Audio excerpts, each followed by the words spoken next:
Ini adalah sebuah laptop convertible kelas atas dari Lenovo yang nggak cuma kenceng tapi juga bisa diandalkan banget karena prosesornya udah pakai Intel Core Ultra 7 155H, jadi dia punya NPU. RAM-nya 16GB, store 1TB PCIe Gen 4, layarnya OLED, touchscreen, resolusi 2,8K, color gamut 100% DCI P3, refresh rate-nya 120Hz, dan tentunya dia sudah punya sertifikasi Intel Evo Platform. Ya, ini adalah Lenovo Yoga 7i 2-in-1 Gen 9.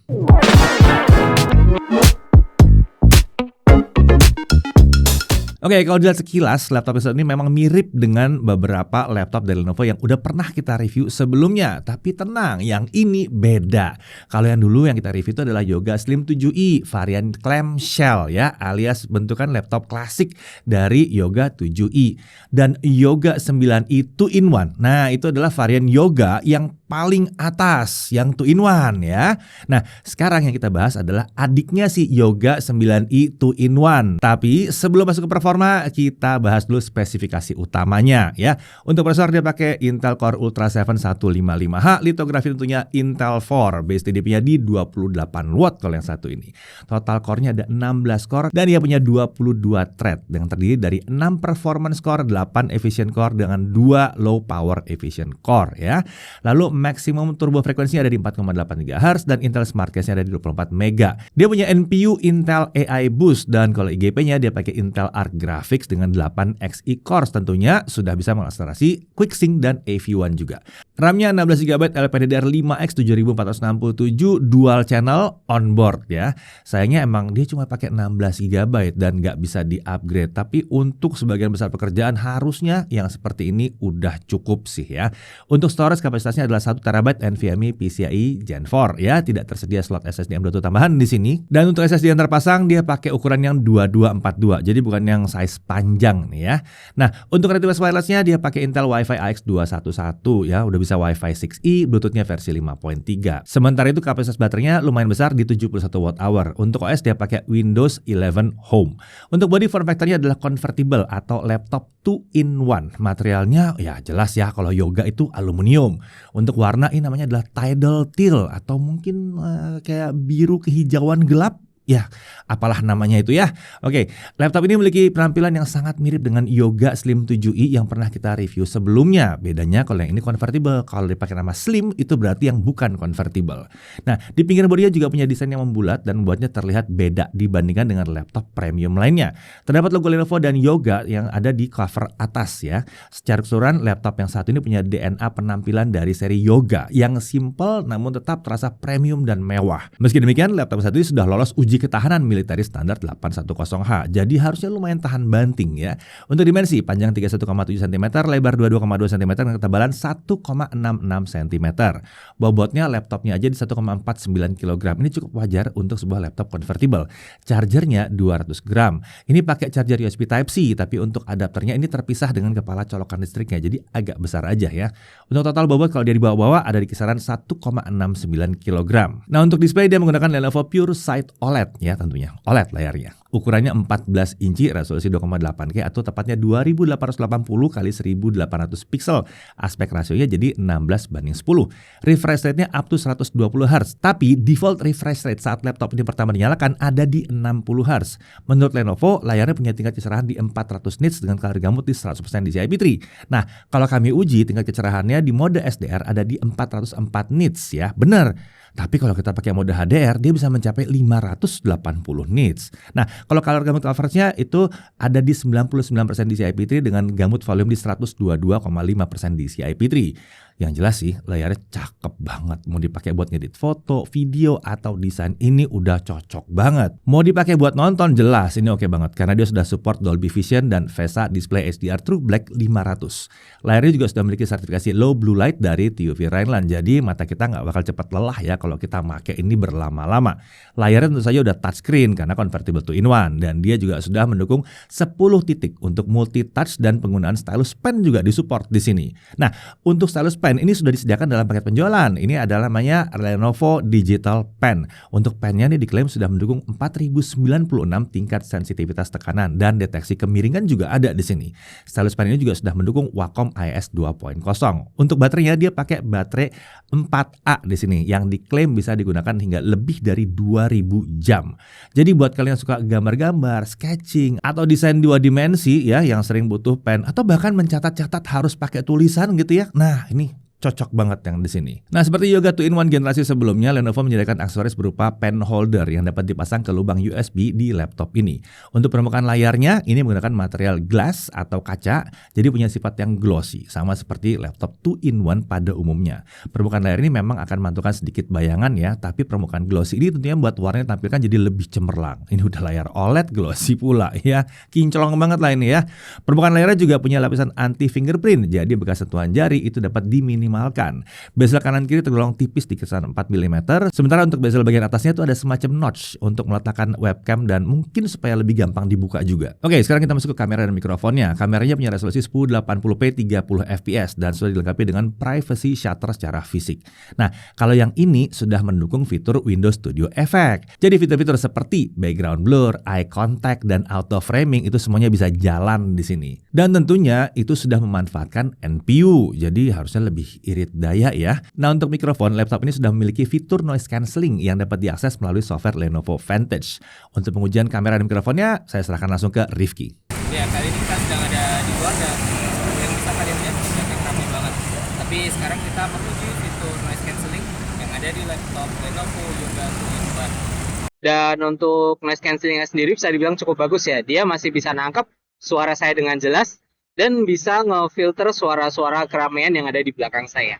Ya, sekarang kita uji kamera dari laptop Lenovo Yoga 7i 2-in-1 Gen 9. Untuk kameranya, ini dia punya resolusi 1080p ya.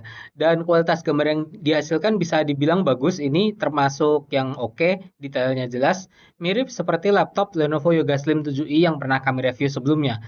Dan karena ini kameranya punya resolusi 1080p, kalian jadi bisa lihat detail gambarnya lebih bagus dibandingkan kamera di laptop lain yang menggunakan resolusi 720p. Oke, untuk audionya dia menggunakan 2 buah speaker masing-masing 2 watt yang terletak di samping kanan dan kiri keyboard mengarah ke pengguna.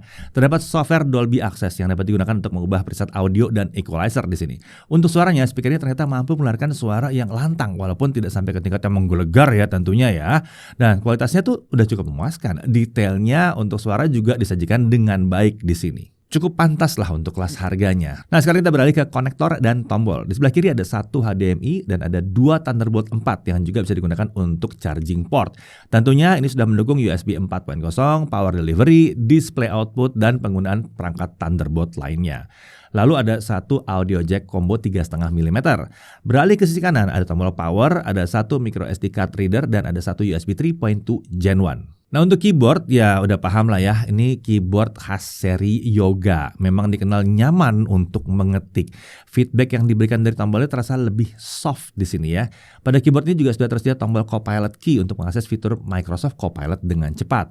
Untuk tombol navigasi seperti Home, Page Up, Page Down, dan End itu menyatu dengan tombol anak panah. Dan untuk tombol anak panah atas bawah itu ukurannya setengah dibandingkan tombol-tombol lainnya.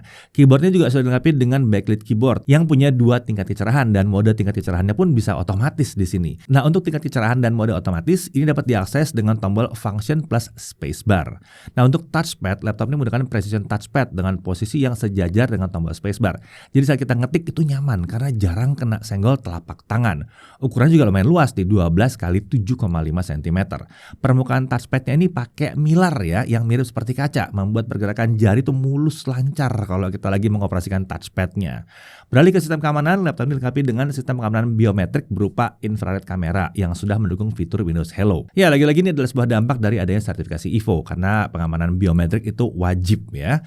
Nah, untuk sistem pendingin dia menggunakan sistem pendingin yang aktif dengan 1 buah kipas dan 2 buah heat pipe. Intake-nya dari bawah dengan exhaust ke arah belakang. Oke, sekarang kita masuk ke aspek performa. Seperti laptop Lenovo Yoga lainnya, yang satu ini juga punya profil performa. Ada 3 opsinya ya, ada performance, ada adaptive power mode, dan ada battery saver. Mode performa ini bisa diakses melalui software Lenovo Vantage atau dengan shortcut function plus huruf Q.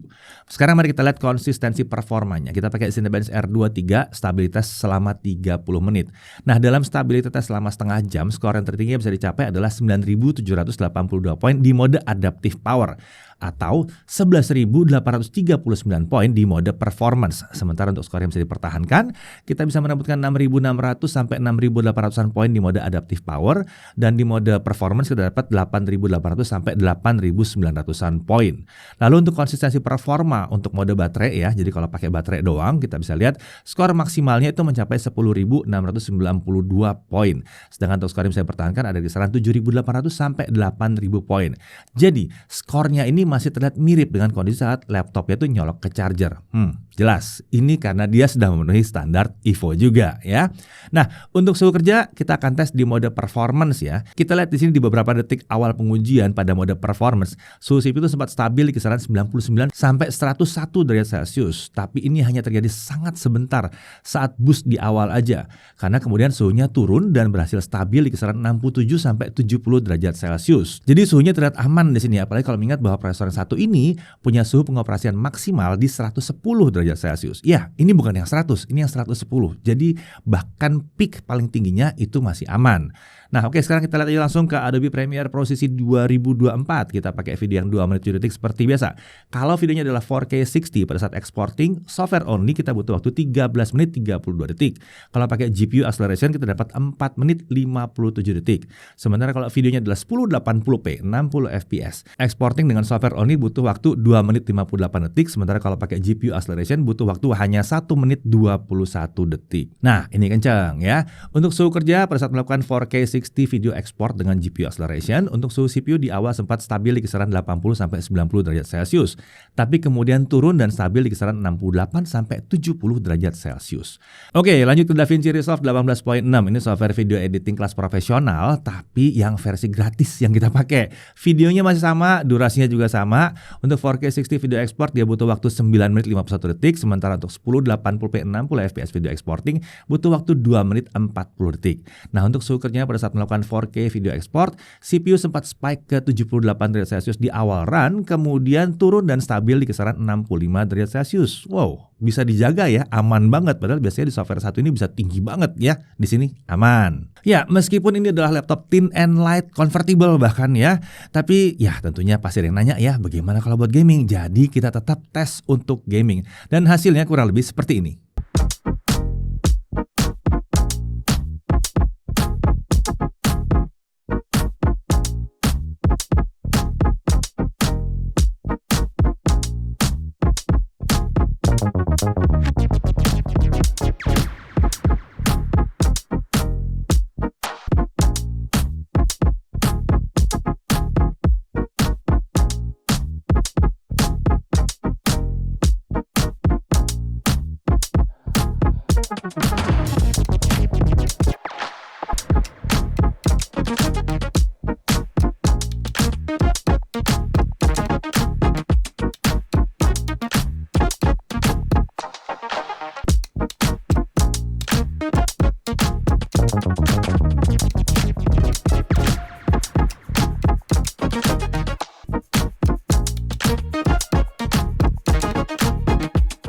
Oke, untuk suhu kerja pada saat menjalankan Assassin's Creed Mirage 30 menit ya, suhu CPU dari kisaran 65 sampai 75 derajat Celcius. Untuk suhu permukaan kita bisa lihat area terpanas ada di sebelah kiri yang ada di kisaran 36 sampai 39 derajat Celcius. Untuk area tengah ada di kisaran 35 sampai 39 derajat Celcius juga. Lalu area kanan suhunya ada di bawah 32 derajat Celcius. Kalau palm rest itu aman juga ya, di bawah 32 derajat Celcius juga. Lanjut untuk pengujian storage dengan Crystal Disk Mark, kita peroleh bahwa kecepatan baca dari storage ini adalah 5111 MB per second dan tulisnya di 3864 MB per second. Ini bukan kecepatan SSD PCIe Gen 4 yang paling kencang yang pernah kita uji ya. Kalau paling kencang tuh 7000-an harusnya ya. Tapi ini udah tergolong kencang untuk SSD dengan ukuran fisik 2242. Ya, biasanya memang makin pendek itu speednya nggak bisa menyentuh 7000. Biasa itu. Lagian kalau baca di 5.000 dan tulis di 3.000 itu dulu sih laptop gaming kelas atas harusnya ya. Lanjut untuk pengujian baterai. Seperti biasa mode performa akan kita set di adaptive mode. Untuk brightness kita set di 150 nits dulu dengan volume di 25%. Untuk refresh rate kita gunakan defaultnya aja di 60 Hz. Hasilnya untuk local video playback 1080p dia baru habis baterainya setelah 13 jam 10 menit. Ini hasil yang udah bagus dan ingat laptop satu ini layarnya punya resolusi 2,8K. Ini bukan yang Full HD ya. Nah, selain pengujian baterai biasa kita juga uji dengan standar Evo. Brightness-nya di 200 nits kalau pakai Evo ya. Ya ini berlaku untuk Evo dengan OLED ya. Hasilnya untuk local video playback 1080p baterai baru habis setelah 12 jam 35 menit. Hasilnya juga sama-sama bagusnya ya, nggak jauh beda sama yang tadi sebetulnya. Dan ini sudah melebihi persyaratan dari Intel Evo platform. Oke, lanjut ke pengujian charging. Untuk durasi chargingnya kami tidak menemukan perbedaannya antara mode rapid charge on dengan rapid charge off. Kita bisa lihat di 30 menit pertama baterai terisi di 41%. Sementara untuk mencapai 100% butuh waktu 2 jam pas. Jadi hasilnya ya rata-rata air aja, standar saja di sini. Oke, untuk harganya yang satu ini ada di 20.999.000 dan ini sudah mencakup Microsoft Office Home and Student 2021. Ya, itu yang nggak usah langganan-langganan lagi itu ya. Lalu ada Lenovo Digital Pen-nya atau stylusnya. Garansi sudah 3 tahun, premium care lengkap dengan accidental damage protection. Garansi Premium Care ini menawarkan layanan call service center selama 24 jam sehari, 7 hari seminggu. Dan garansi ini juga menawarkan layanan perbaikan di tempat seperti di rumah pengguna ya. Jadi nggak perlu dibawa ke service center. Sementara untuk Accidental Damage Protection atau ADP ini menawarkan proteksi terhadap kelalaian pengguna di luar garansi utama. Misalnya ketumpahan cairan, jatuh dari meja, retak panel LCD, keyboardnya mati, korsleting listrik, dan lain-lain. Ini ditanggung 100% selama 3 tahun dan dapat diklaim lebih dari sekali, tapi selama bukan part yang sama ya. Kalau part yang sama bukan sekali juga sih, maksimal 2 kali. Tetap aja banyak ya. Nah, kalau kalian tertarik laptop Lenovo ini bisa dibeli melalui Lenovo Official dan Authorized Store baik offline maupun online. Oke, sekarang kita masuk ke hal yang perlu diperhatikan. Pertama, RAM onboardnya 16GB dan nggak bisa di-upgrade. Kita sih berharap kalau di kelas-kelas gini tuh RAM onboardnya tuh minimal 32GB deh biar lebih future proof lagi ya, walaupun 16 sudah cukup oke sebenarnya. Lalu dia tidak mendukung SSD M.2 ukuran 2280 ya, tapi datangnya udah pakai SSD 1 tera. Jadi udah lega juga sih sebenarnya. Kemudian di sini hanya ada 1 slot USB Type A. Dan kalau kita gunakan slot ini untuk penempatan stylus pen holder, kita udah nggak bisa masang flash disk atau perangkat USB yang ukurannya standar atau normal atau yang besar gitu ya. Jadi kita butuh konverter tambahan untuk dipasangkan ke USB Type-C-nya. Nah, dari sisi menariknya ini adalah laptop Intel Evo. Jadi jelas kencang, responsif, dan fiturnya udah lengkap banget.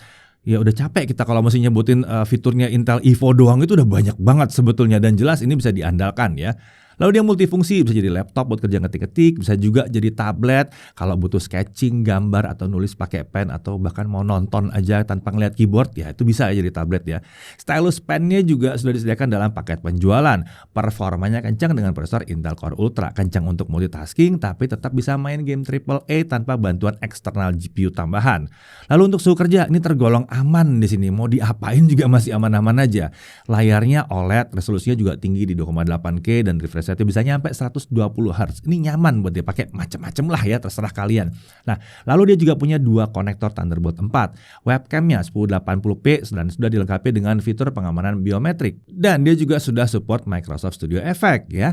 Lalu dia punya bonus Microsoft Office Home and Student, lalu garansinya juga 3 tahun lengkap dengan ADP juga ya. Oke, jadi pertanyaannya, Lenovo Yoga 7i 2-in-1 ini cocoknya buat siapa? Sebenarnya laptop ini cocok banget digunakan untuk siapapun yang bergerak di bidang kreatif visual untuk yang 2 dimensi ya.